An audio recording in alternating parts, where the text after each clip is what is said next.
Hi friends, ಎಲ್ರಿಗೂ ನಮಸ್ಕಾರ. ನಾನು ಮಂಜುನಾಥ್. ನಾನು ನಿನ್ನೆ ಒಂದು ಇಂಟ್ರೊಡಕ್ಟರಿ ವಿಡಿಯೋ ಮಾಡಿ ಹಾಕಿದ್ದೆ. ಗ್ರೂಪ್ ಸಿ ಎಕ್ಸಾಮ್ಸಿಗೆ ಸಂಬಂಧಪಟ್ಟ ಹಾಗೆ 2ನೇ ಪೇಪರ್ ಕಮ್ಯುನಿಕೇಷನ್ ಪೇಪರಲ್ಲಿ ಇರ್ತಕ್ಕಂಥ 3 ಸಬ್ಜೆಕ್ಟ್ಗಳ ಬಗ್ಗೆ ನಾನು ಕ್ಲಾಸಸ್ ಮಾಡ್ತೀನಿ ಅಂತ ಹೇಳಿದ್ದೆ. ಅದರಲ್ಲಿ 2ನೇ ಕಮ್ಯುನಿಕೇಷನ್ ಪೇಪರಲ್ಲಿ ಜನರಲ್ ಇಂಗ್ಲೀಷ್ ಸಬ್ಜೆಕ್ಟ್ಗೆ ಸಂಬಂಧಪಟ್ಟಂತೆ ಇವತ್ತು ಈ ವಿಡಿಯೋದಲ್ಲಿ ತಿಳ್ಕೊಳ್ಳೋಣ. First introduction. ಯಾವುದೇ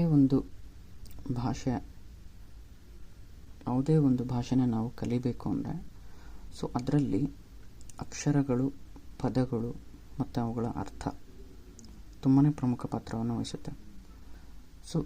ಲ್ಯಾಂಗ್ವೇಜ್ ಅಂದರೆ ಏನು? Language is A common knowledge. It is the medium of communication through which we express our emotions, ideas, feelings and thoughts with our fellow people. ಅಂದರೆ ಈ ಭಾಷೆ ಅನ್ನೋದು ಒಂದು ಸಾಮಾನ್ಯ ಜ್ಞಾನ. ಇದು ನಾವು ಯಾವುದೇ ಒಬ್ಬ ವ್ಯಕ್ತಿಗೆ ಯಾವುದೇ ಒಂದು ವಿಷಯದ ಬಗ್ಗೆ ತಿಳಿಸಬೇಕು ಅಂದರೆ ಇದು ಒಂದು ಸಂವಹನ ಮಾಧ್ಯಮ ಆಗಿರುತ್ತೆ. ಇದರ ಮುಖಾಂತರ ನಾವು ನಮ್ಮ ಫೀಲಿಂಗ್ಸ್ನ, ನಮ್ಮ ವಿಚಾರಗಳನ್ನು, ನಮ್ಮ ಭಾವನೆಗಳನ್ನು ನಾವು ವ್ಯಕ್ತಪಡಿಸೋದಕ್ಕೆ ಬೇಕಾದಂಥ ಒಂದು ಮೇಯ್ನ್ ಥಿಂಗ್ ಅಂತ ಹೇಳ್ಬೋದು. ಹಾಗಾಗಿ ಭಾಷೆಗೆ ಯಾವತ್ತಿದ್ರೂ ಅಕ್ಷರ ಮತ್ತು ಪದಗಳ ಜ್ಞಾನ ತುಂಬ ಇಂಪಾರ್ಟೆಂಟ್ ಇರುತ್ತೆ. ಇಂಗ್ಲೀಷಲ್ಲಿ ನಾವು ನೋಡಿದಾಗ, ಅದಕ್ಕೂ ಮುಂಚೆ ನಾವು ಕನ್ನಡದಲ್ಲಿ ನೀವು ನೋಡಿರ್ಬೋದು, ವರ್ಣಮಾಲೆಗಳಿದ್ದಾವೆ. ಅದೇ ರೀತಿ ಇಂಗ್ಲೀಷಲ್ಲಿ ಬಂದರೆ ನಿಮಗೆ alphabets, total number of alphabets 26 ಇರುತ್ತೆ. ಈ 26ರಲ್ಲಿ ಮತ್ತು 2 ಟೈಪ್ಸ್ ಬರ್ತವೆ, ಓವೆಲ್ಸ್ ಮತ್ತು ಕಾನ್ಸನೆಂಟ್ಸ್ ಅಂತ. ಓವೆಲ್ಸ್ ಅಂದರೆ ಸ್ವರಗಳು, ಕಾನ್ಸನೆಂಟ್ಸ್ ಅಂದರೆ ವ್ಯಂಜನಗಳು. ಓವೆಲ್ಸಲ್ಲಿ 5 ಓವೆಲ್ಸ್ ಬರ್ತವೆ. ಯಾವುದ್ಯಾವುದು? A, E, I, O, U. These are vowels of English. 5 ಓವೆಲ್ಸ್ಗಳನ್ನ ನಾವು ನೋಡ್ಬೋದು. ಓವೆಲ್ಸ್ ಅಂದರೆ ಏನು? ಓವೆಲ್ಸ್ ಅಂದರೆ, ಈಗ ನೋಡಿ, we cannot write even a single word without using a vowel. ಓವೆಲ್ನ ನಾವು ಯೂಸ್ ಮಾಡದೆ ಯಾವುದೇ ಒಂದು ಪದನ ನಾವು ಬರೆಯೋಕ್ಕೆ ಸಾಧ್ಯ ಇಲ್ಲ. ಇದರ ಬಳಕೆ ಏನು? ಈ ಓವೆಲ್ಸ್ನ ನಾವು ಎಲ್ಲೆಲ್ಲಿ ನೋಡ್ತೀವಿ ಅದನ್ನು ನಾನು ಮುಂದಿನ ವಿಡಿಯೋದಲ್ಲಿ ನಾನು ತಿಳಿಸ್ಕೊಡ್ತೀನಿ. ಆ್ಯಂಡ್ ನೆಕ್ಸ್ಟ್ ಕಾನ್ಸನೆಂಟ್ಸು ಎಷ್ಟಿದೆ ಅಂದರೆ 21. ಅಂದರೆ 26ಅಲ್ಲಿ -5 ಓವೆಲ್ಸ್ನ ನಾವು ಬಿಟ್ಟು ಉಳಿದಂಥ ಲೆಟರ್ಸ್ ಏನಿದ್ದಾವೆ ಇವನ್ನೆಲ್ಲ ನಾವು ಕಾನ್ಸನೆಂಟ್ಸ್ ಅಂತ ಕರಿತೀವಿ. ಕಾನ್ಸನೆಂಟ್ಸ್ ಅಂದರೆ ಕನ್ನಡದಲ್ಲಿ ವ್ಯಂಜನಗಳು. ಇಷ್ಟು ನಿಮಗೆ ಅರ್ಥ ಆಯಿತು ಅಂದ್ಕೊತೀನಿ. ಇದರಲ್ಲಿ ನೆಕ್ಸ್ಟ್ ಏನು ಬರುತ್ತೆ ಅಂದರೆ ಪಾರ್ಟ್ಸ್ ಆಫ್ ಸ್ಪೀಚಲ್ಲಿ ನಿಮಗೆ 8 ಅಂಶಗಳನ್ನ ನಾವು ನೋಡ್ಬೋದು ಇದರಲ್ಲಿ. ಮೊದಲನೇದು ನೌನ್ ಅಂದರೆ ನಾಮಪದ, pronoun, adjective, verb, adverb, preposition, conjunction and interjection. ಇಲ್ಲಿ ಅದರದ್ದು ಕನ್ನಡದ ನಾನು ಭಾಷಾಂತರ ಮಾಡಿದ್ದೀನಿ ಇಲ್ಲಿ ಕನ್ನಡದಲ್ಲಿ. ಇದನ್ನು ನೀವು ನೋಡ್ಕೋಬೋದು. ಇದರಲ್ಲಿ ಸರಿಯಾಗಿ ನಿಮಗೆ ಗೊತ್ತಾಗಲಿಲ್ಲ ಅಂದರೆ ನೀವು ಕನ್ನಡದಲ್ಲಿ ನೋಡ್ಬೋದು. ಓಕೆನಾ? ನೆಕ್ಸ್ಟು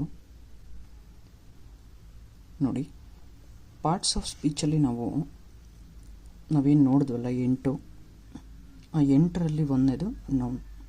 ನೌನ್ ಅಂದರೆ ನಾಮಪದ. A word used to name a person, place, thing, animal, an idea or a quality of mind is called a noun. ಕನ್ನಡದಲ್ಲೂ ನಾನು ಇಲ್ಲಿ ಬರೆದಿದ್ದೀನಿ. ಯಾವ ಪದವು ವ್ಯಕ್ತಿಯ, ಪ್ರಾಣಿಯ, ಸ್ಥಳದ, ಪಕ್ಷಿಯ, ವಸ್ತುವಿನ ಮತ್ತು ವಿಚಾರಗಳ ಹಾಗೂ ಮನಸ್ಸಿನ ಲಕ್ಷಣಗಳ ಹೆಸರನ್ನು ಸೂಚಿಸುತ್ತೆ ಅಂಥ ಪದಗಳಿಗೆ ನಾವು ಏನು ಮಾಡ್ತೀವಿ? ನೌನ್ ಅಂತ ಕರಿತೀವಿ, ನಾಮಪದಗಳು. ಎಕ್ಸಾಂಪಲ್ ನಿಮಗೆ ಹೇಳೋದಾದರೆ, ಇಲ್ಲಿ ಜಯಂತ್ ಅನ್ನೋ ಒಬ್ಬ ವ್ಯಕ್ತಿ ಇದ್ದಾನೆ. Jayant is a professional painter ಅಂತಿದೆ.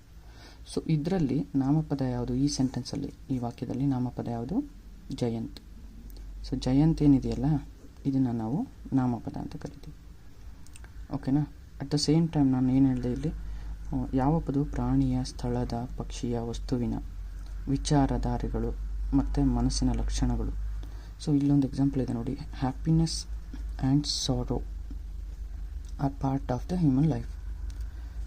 ಹ್ಯಾಪಿನೆಸ್, ಸಂತೋಷ ಮತ್ತು ದುಃಖ ಇವೆರಡೂ ಏನಾಗಿರುತ್ತೆ, ಮಾನವನ ಜೀವನದ ಒಂದು ಭಾಗ. ಸೊ ಇವೆಲ್ಲ ಏನು ಹ್ಯಾಪಿನೆಸ್, ಸಾರೋ, ಇದು ಯಾವ ನಾಮಪದ ಆಗಿರುತ್ತೆ ಅಂದರೆ ಇದು ಎದಕ್ಕೆ ಸಂಬಂಧಪಟ್ಟಿರುತ್ತೆ ಅಂದರೆ ಇದು ಭಾವನೆಗಳಿಗೆ ಸಂಬಂಧಪಟ್ಟಿದ್ದು, ಹ್ಯಾಪಿನೆಸ್ ಮತ್ತು ಸಾರೋ. ಸೊ ಇದು ಕೂಡ ನಾವು ನಾಮಪದ ಅಂತ ಕನ್ಸಿಡರ್ ಮಾಡ್ತೀವಿ. So next, I enjoy playing cricket. So cricket ಅನ್ನೋದು ಕೂಡ ನಾವಿಲ್ಲಿ ನಾಮಪದ ಅಂತ ಕನ್ಸಿಡರ್ ಮಾಡ್ತೀವಿ. ಏನಕ್ಕಂದರೆ ಇದು ಒಂದು ಆಟದ ಹೆಸರಾಗಿರುತ್ತೆ. ಓಕೆನಾ. ನೆಕ್ಸ್ಟ್, ಈಗ ಟೈಗರ್ ಅಂತಿದೆ. Tiger is our national animal. ಹುಲಿ ನಮ್ಮ ರಾಷ್ಟ್ರೀಯ ಪ್ರಾಣಿ ಆಗಿರೋದ್ರಿಂದ ಇಲ್ಲಿ ನೋಡಿ, ಇದು ಟೈಗರ್. ಟೈಗರ್ ಅಂದರೆ ಇದು ಒಂದು ಪ್ರಾಣಿಯ ಹೆಸರು. ಸೊ ಪ್ರಾಣಿಗಳ ಹೆಸರನ್ನು, ಪಕ್ಷಿಗಳ ಹೆಸರನ್ನು ನಾವು ನಾಮಪದ ಅಂತ ಕರಿತೀವಿ ಅಂತ ನಾವು ಮೇಲ್ಗಡೆ ತಿಳ್ಕೊಂಡಿದ್ದೀವಿ. ಓಕೆನಾ.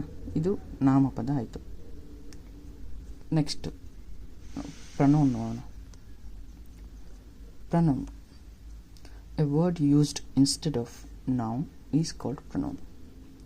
ಅಂದರೆ ನಾವು ಯಾವ ಪದದ ಬದಲಿಗೆ, ಯಾವ ನಾಮಪದದ ಬದಲಿಗೆ ನಾವು ಯೂಸ್ ಮಾಡ್ತಕ್ಕಂಥ ವರ್ಡನ್ನು ನಾವು ಪ್ರೊನೌನ್ ಅಂತ ಕರಿತೀವಿ.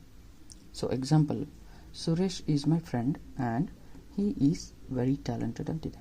ಸೊ ಇದರಲ್ಲಿ ಸುರೇಶ್ ಈಸ್ ಮೈ ಫ್ರೆಂಡ್ ಇದು ನಾಮಪದ, ಸುರೇಶ್ ಅನ್ನೋದು.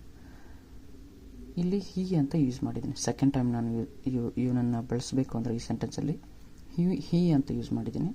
ಸೊ ಇದನ್ನು ನಾವು ಪ್ರನೌನ್ ಅಂತ ಕರಿತೀವಿ. ಓಕೆನಾ. ಇದು ಪ್ರನೌನ್.